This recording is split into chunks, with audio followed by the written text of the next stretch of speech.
महात्मा बुद्ध अपने आश्रम में विहार कर रहे थे। तभी एक व्यक्ति बुद्ध के पास आया और बोला, हे बुद्ध, मैंने आपकी बहुत प्रशंसा सुनी है। मैंने सुना है आपको परम ज्ञान प्राप्त हुआ है। मैं भी परम ज्ञान को उपलब्ध होना चाहता हूं। मुझे उम्मीद है कि आप मुझे ज्ञान का मार्ग दिखाएंगे। बुद्ध ने मुस्कुराकर पूछा, तुम्हें मुझसे इतनी उम्मीद क्यों है? व्यक्ति बोला, हे बुद्ध, मैंने अपने जीवन का एक बहुत बड़ा हिस्सा इस संसार को समझने में निकाल दिया और तब मुझे समझ आया यहां सब लोग स्वार्थी हैं। बुद्ध ने मुस्कुराकर पूछा, तुम्हें मुझसे इतनी उम्मीद क्यों है? व्यक्ति बोला, हे बुद्ध, मैंने अपने जीवन का एक बहुत बड़ा हिस्सा इस संसार को समझने में निकाल दिया और तब मुझे समझ आया यहां सब लोग स्वार्थी हैं। किसी को किसी से कोई मतलब नहीं है। सभी सिर्फ अपने बारे में ही सोचते हैं। कोई किसी की मदद नहीं करना चाहता, ना कोई किसी को अपना समझता है। यहां सिर्फ अंधकार ही अंधकार है। यहां बहुत कम लोग हैं जो निस्वार्थ दूसरों की मदद करते हैं। उन्हीं में से एक आप हैं। आप भी सभी को निस्वार्थ ज्ञान देते हैं। इसी कारण मैं आपके पास आया हूं। भगवान बुद्ध ने कहा, तुम्हें अंधकार ही अंधकार क्यों दिख रहा है? व्यक्ति ने कहा, मैंने अपने जीवन में अंधकार ही देखा है। मुझे मेरे पिता से उम्मीद थी कि वो मेरा विवाह उस लड़की से करेंगे जिसे मैं पसंद करता हूं, लेकिन उन्होंने ऐसा नहीं किया, बल्कि मेरा विवाह किसी दूसरी लड़की से कर दिया। वो लड़की जो मेरी पत्नी बनकर आई है, मुझे उससे उम्मीद थी कि वो मेरे जीवन में खुशियां लेकर आएगी, मेरा ख्याल रखेगी और मेरे सभी कार्यों में मेरा साथ देगी। लेकिन ऐसा नहीं हुआ। मैं एक कवि हुआ करता था, लेकिन मेरी पत्नी को यह पसंद नहीं था। वो चाहती थी मैं कुछ और काम करूं और ज्यादा पैसे कमाऊं। वो इसके लिए मुझसे रोज झगड़ा करती। उसने मेरा जीना दुश्वार कर दिया। तब मैंने तय किया कि मैं घर छोड़ हमेशा के लिए चला जाऊंगा, सब कुछ त्याग करके।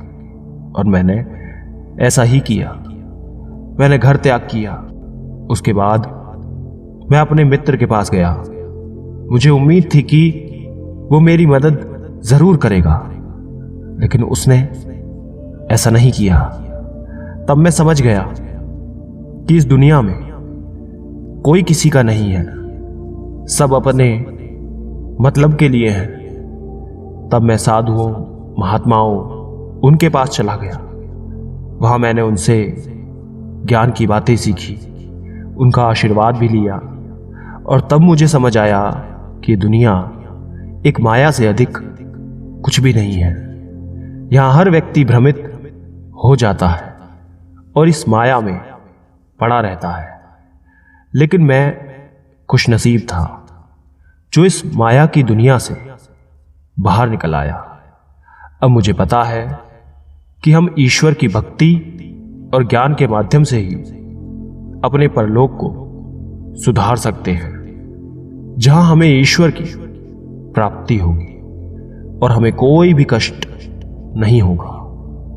मुझे आपसे पूर्ण उम्मीद है कि आप मुझे ज्ञान के उस शिखर तक ले जाएंगे। बुद्ध मुस्कुराए और बोले, ठीक है, लेकिन उससे पहले तुम्हें मेरा एक काम करना होगा। क्या तुम करोगे? व्यक्ति ने कहा, अवश्य बुद्ध। बुद्ध ने कहा, ठीक है, मैं तुम्हें यह घड़ा देता हूं। उस पर मैंने अपने हाथों से कलाकृतियां बनाई हैं। तुम्हें उसकी रक्षा करनी है। मुझे उम्मीद है तुम उसे कभी टूटने नहीं दोगे। वो व्यक्ति बोला, बुद्ध बस इतनी सी बात? मैं इस घड़े की अपनी जान से भी ज्यादा रक्षा करूंगा। बुद्ध ने कहा, एक और काम जो तुम्हें करना है, तुम्हें रोज सुबह उठकर सभी भिक्षुओं के लिए जल लेकर आना है, आश्रम की साफ सफाई करनी है, जो भिक्षु ध्यान कर रहे हैं उनकी सेवा करनी है, तथा सभी भिक्षुओं के साथ भिक्षा मांगने नगर जाना है और वहां से आकर फिर सबके लिए भोजन की तैयारी करनी है। और यही नहीं, जब तक मैं ना कहूं मेरे प्रवचन या ध्यान सभा में तुम्हें नहीं आना है। सही समय आने पर मैं खुद तुम्हें बुलाऊंगा, और अगर तुम्हें मुझसे कोई बात करनी है तो तुम ये घड़ा लेकर ही मेरे पास आना। वो व्यक्ति बोला, ठीक है बुद्ध। उसने वो सारे कार्य किए जो बुद्ध ने कहे थे। 1 महीना हो चुका था। अब तक बुद्ध ने उस व्यक्ति को नहीं बुलाया था। फिर वो खुद ही बुद्ध के पास चला गया, लेकिन बुद्ध ने उससे बात नहीं की। तब उसे याद आया कि बुद्ध ने कहा था कि अगर वो बुद्ध से बात करना चाहता है तो घड़ा लेकर ही आए। वो फिर घड़ा लेकर बुद्ध के सामने उपस्थित हो गया। बुद्ध ने पूछा, क्या तुम्हें मुझसे कुछ पूछना है? व्यक्ति ने कहा, बुद्ध 1 महीने हो गया, आपने जो भी कहा मैंने सब किया। चलो काम तो ठीक है, लेकिन आप मुझे सभा में कब बुलाएंगे?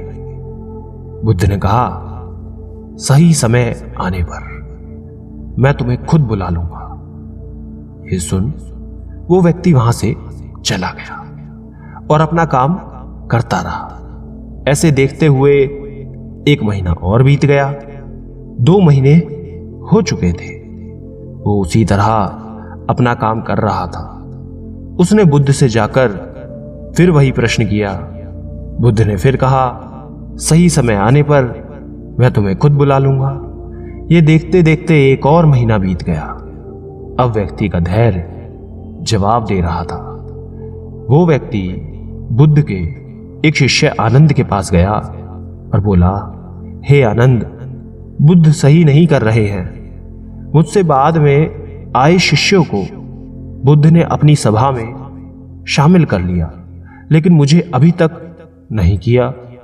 आनंद ने कहा, बुद्ध ने जो भी कहा है वो तुम्हारे लिए है, उसे किसी और से मत कहो। बुद्ध तुमसे प्रेम करते हैं। उन्होंने जो घड़ा तुम्हें दिया है वो उन्होंने खुद गढ़ा है। उन्होंने आज तक ये घड़ा किसी को नहीं दिया था, लेकिन तुम्हें दिया है। वो व्यक्ति ये सुनकर चुपचाप चला गया।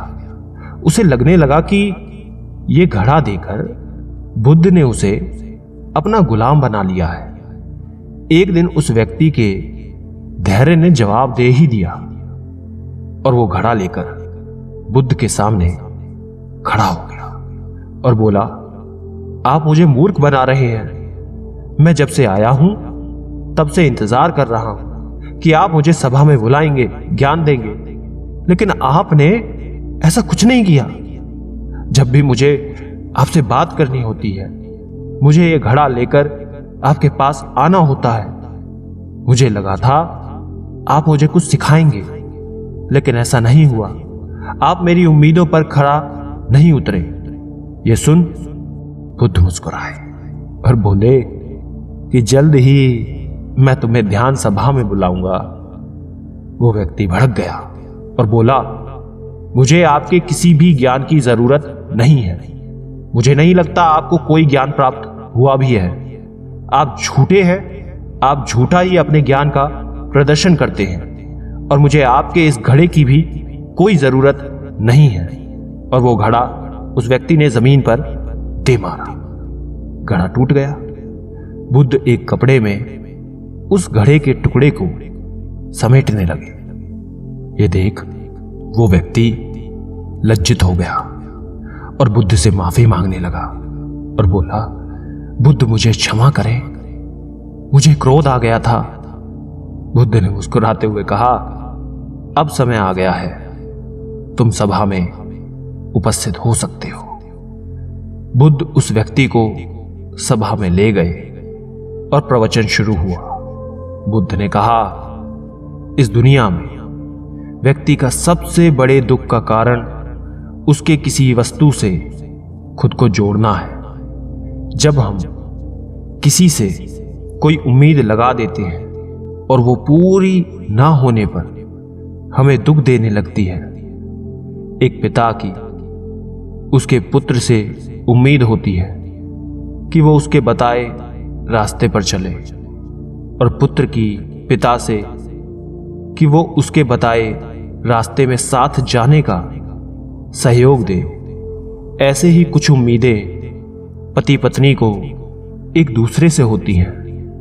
इसी तरह दुनिया में ज्यादातर लोग एक दूसरे से कुछ ना कुछ उम्मीद करते ही हैं, और जब ये उम्मीद पूरी नहीं होती तो ये क्रोध का रूप ले लेती है, जो हमारी बुद्धि का नाश कर देती है, जिसमें व्यक्ति का खुद का नुकसान होता है।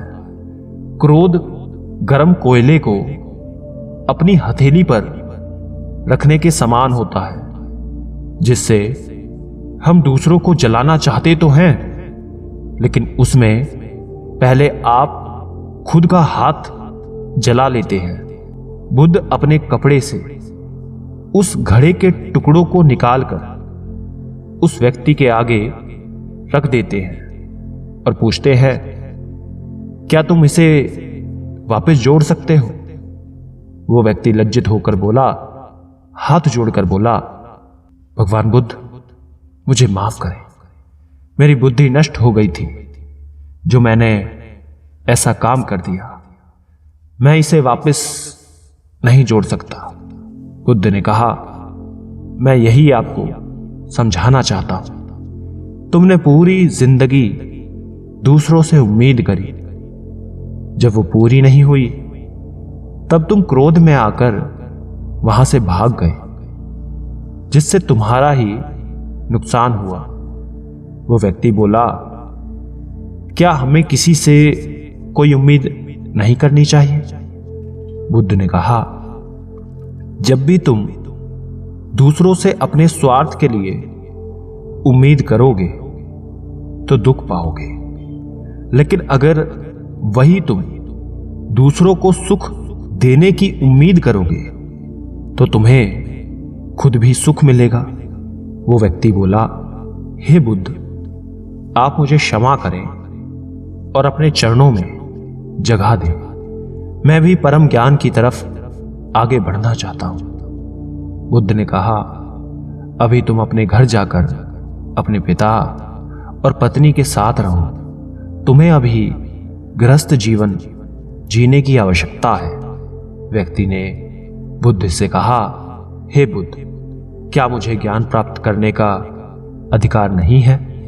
आप क्यों मुझे यहां से भेज रहे हैं? बुद्ध ने कहा, जिसे ज्ञान प्राप्त करना होता है वो अपने गृहस्थ जीवन में भी ज्ञान प्राप्त कर सकता है।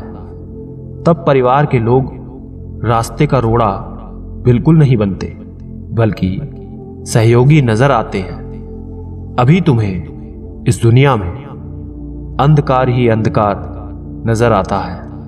पहले तुम अपने जीवन में प्रकाश को देखो, उसे ढूंढो कि प्रकाश कहां है। घर जाओ, ध्यान करो। ध्यान करने के लिए भिक्षुओं से संपर्क करो। धीरे धीरे तुम परम सत्य की खोज पर जाने लगोगे और तुम्हें रास्ता मिल जाएगा, जिससे तुम परम शांति की ओर जाओगे। ये सुन वो व्यक्ति बुद्ध के चरणों में गिर गया और उसके बाद अपने घर को निकल गया। यह देख बुद्ध के शिष्य आनंद ने पूछा, हे बुद्ध, आप सभी को अपने संग में जोड़ लेते हैं तो उसे क्यों भेज दिया? बुद्ध ने कहा, सुनो आनंद, इस दुनिया में बुद्धि के विकास और प्राथमिक चरण को पार करने के लिए दुनिया से होकर गुजरना पड़ता है। कोई भी व्यक्ति सन्यासी होकर या संसार को छोड़कर ज्ञान के मार्ग पर आगे नहीं बढ़ सकता। ज्ञान को प्राप्त करने के लिए आपको इस दुनिया में रहकर यहां की चीजों को, लोगों को करीब से जानना होगा, तभी वो आगे की यात्रा को शुरू कर सकता है। उसने अभी सांसारिक जीवन को जिया ही नहीं था, वो उससे भाग रहा था। जैसे ही वो सांसारिक मार्ग को जान लेगा, खुद ही ज्ञान को प्राप्त कर लेगा। दोस्तों, आपने क्या सीखा कमेंट करके बताएं। धन्यवाद।